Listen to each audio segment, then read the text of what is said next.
प्रस्तुत दोहा रीतिकालीन कवि बिहारी की बिहारी सस्सई से लिया गया है। यह दोहा पूर्णतः श्रृंगारिकता को अभिव्यक्त करता है।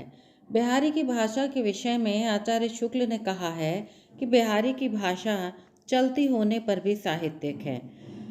आचार्य शुक्ल मानते हैं कि श्रृंगार रस के ग्रंथों में जितनी ख्याति और जितना मान बिहारी सस्सई का हुआ है और उतना किसी का नहीं।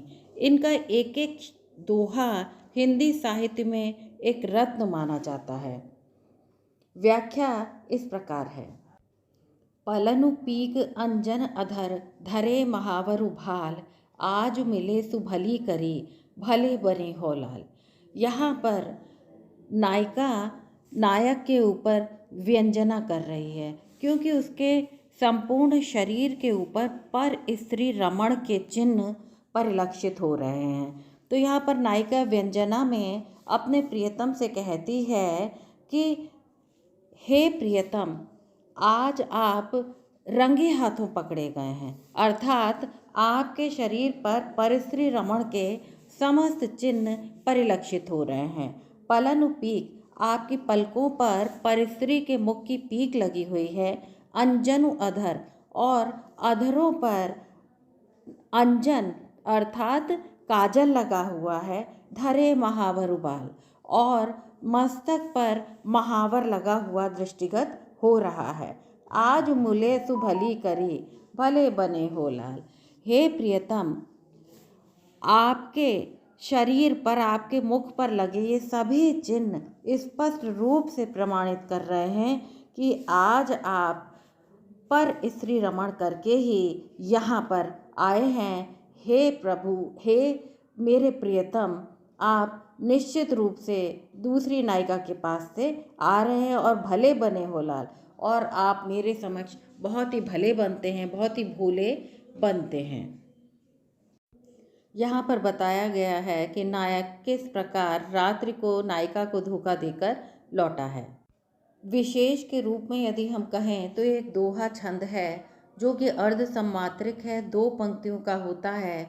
इसमें 4 चरण माने जाते हैं और 13-11 पर यति होती है। श्रृंगार रस है यहाँ पर, और अलंकार मुहावरों का सुंदर प्रयोग यहाँ पर दृष्टव्य होता है।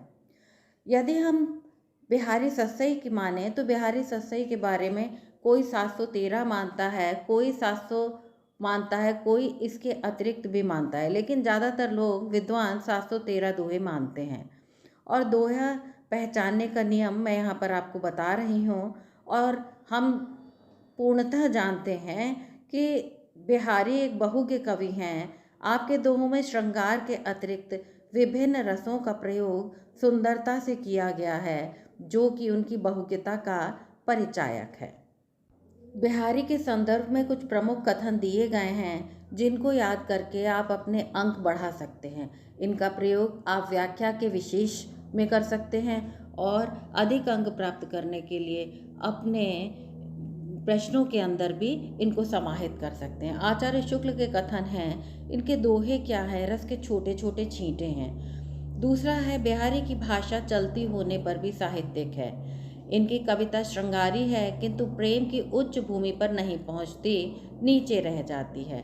और ये तो बहुत ही प्रसिद्ध कथन है, जिस कवि में कल्पना की समाहार शक्ति के साथ भाषा की समाज शक्ति जितनी अधिक होगी उतनी ही वह मुक्तक रचना में सफल होगा।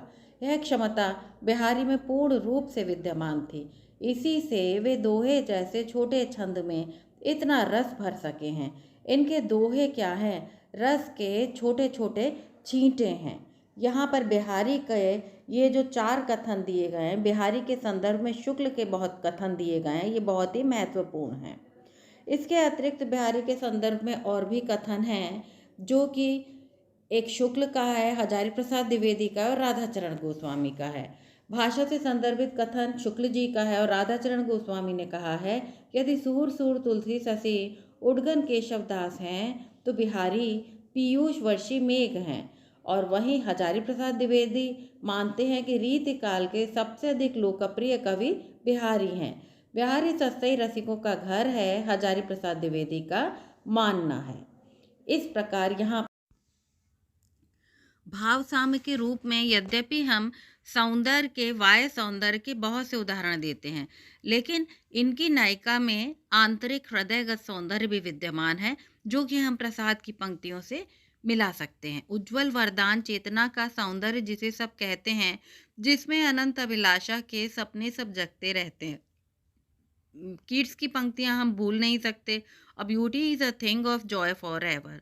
और विद्यापति की पंक्तियां भी हैं, बिहारी की अन्य पंक्तियां भी हैं, और बिहारी की कई पंक्तियां दी हैं जो कि मुग्धा नायिका से संबंधित हैं।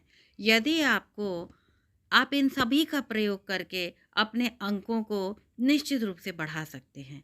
यदि आपको मेरे द्वारा पढ़ाया गया यह दोहा अच्छा लगा हो तो कृपया चैनल को लाइक, शेयर और सब्सक्राइब अवश्य करें। बहुत बहुत धन्यवाद।